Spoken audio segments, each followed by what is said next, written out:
Hi guys! So, share ko sa inyo yung discovery call and its process. So, kapag nag-interview kami or nakikipag-usap kami sa mga kliyente, ito yung discovery call ko na ginagamit.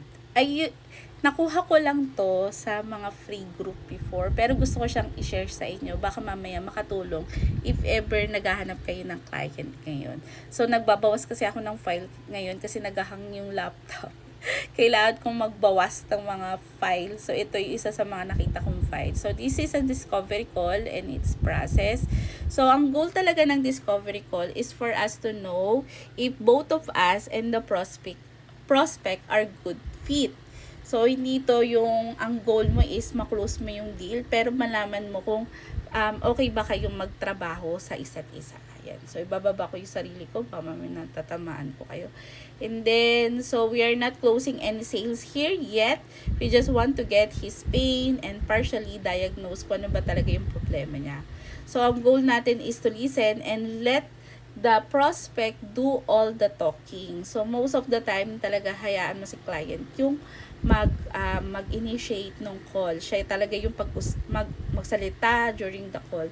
So, the discovery call, ito yung may script kami na sinusundan.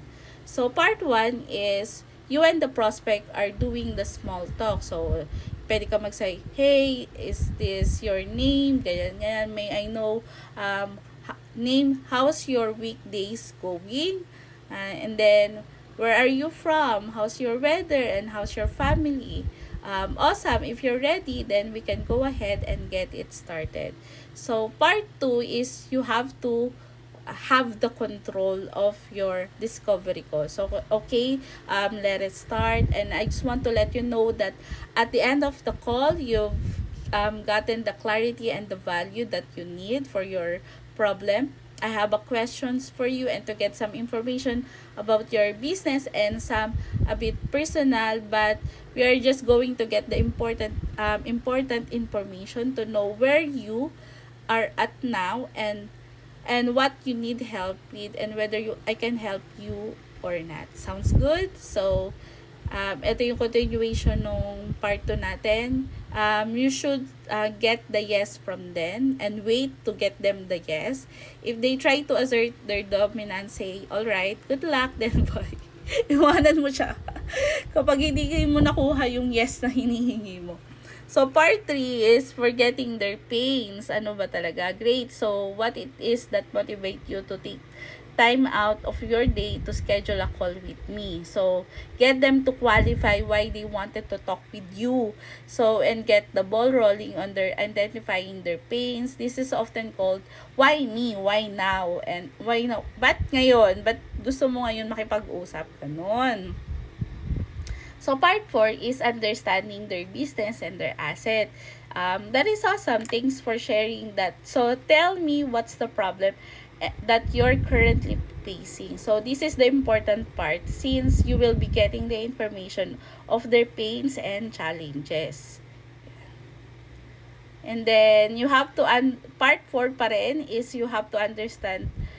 Do not skip this part. So, do not move forward until you uncover the pain. People will hesitate to say what the problem is. Just stay on this until they reveal it. So, if the answer seems superficial, the secret is getting deeper by asking enough questions. So, if they don't open up or they're making it harder than it should be, walk away and do not make an offer.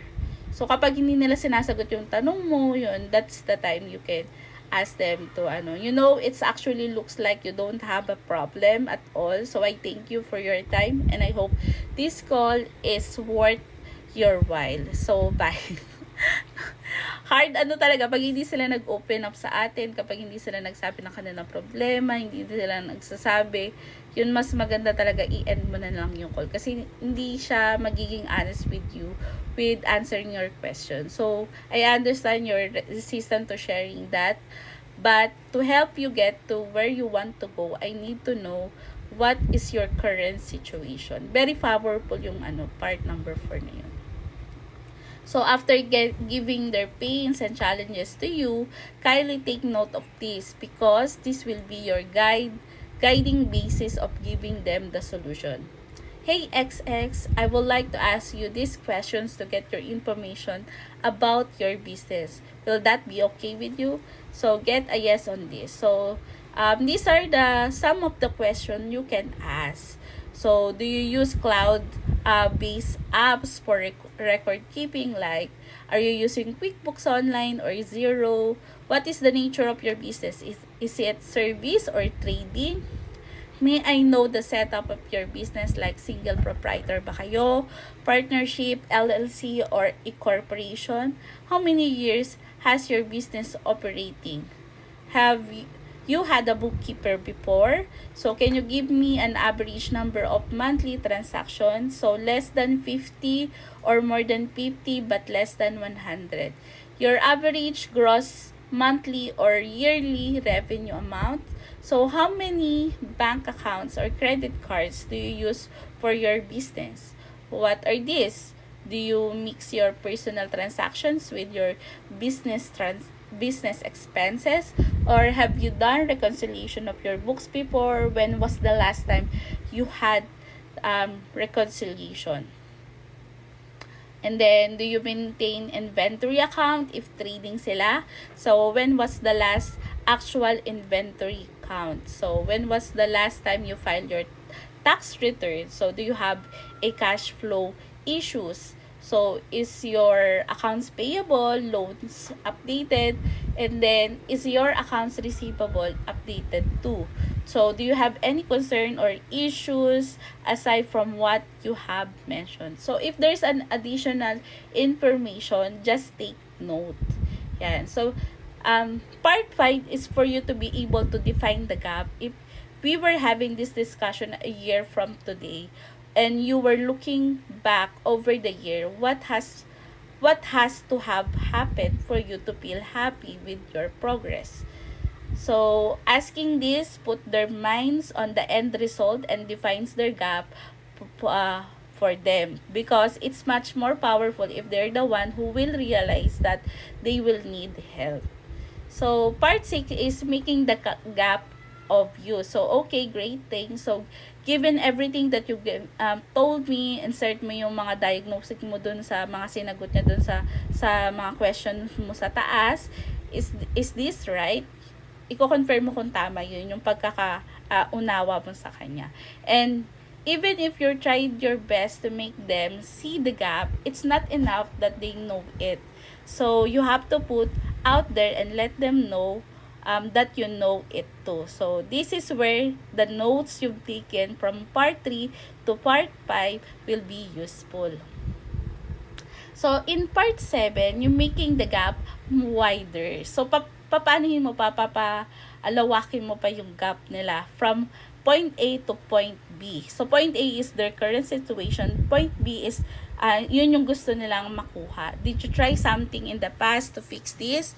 And what are the ways you're thinking about to solve this problem? So, hayaan mo siyang sa kanya manggaling yung gusto niya na. Note, if they did hire someone before, ask them about the past performance. Kasi ito yung makakatulong sa inyo para yung relationship nyo ngayon is maging maayos.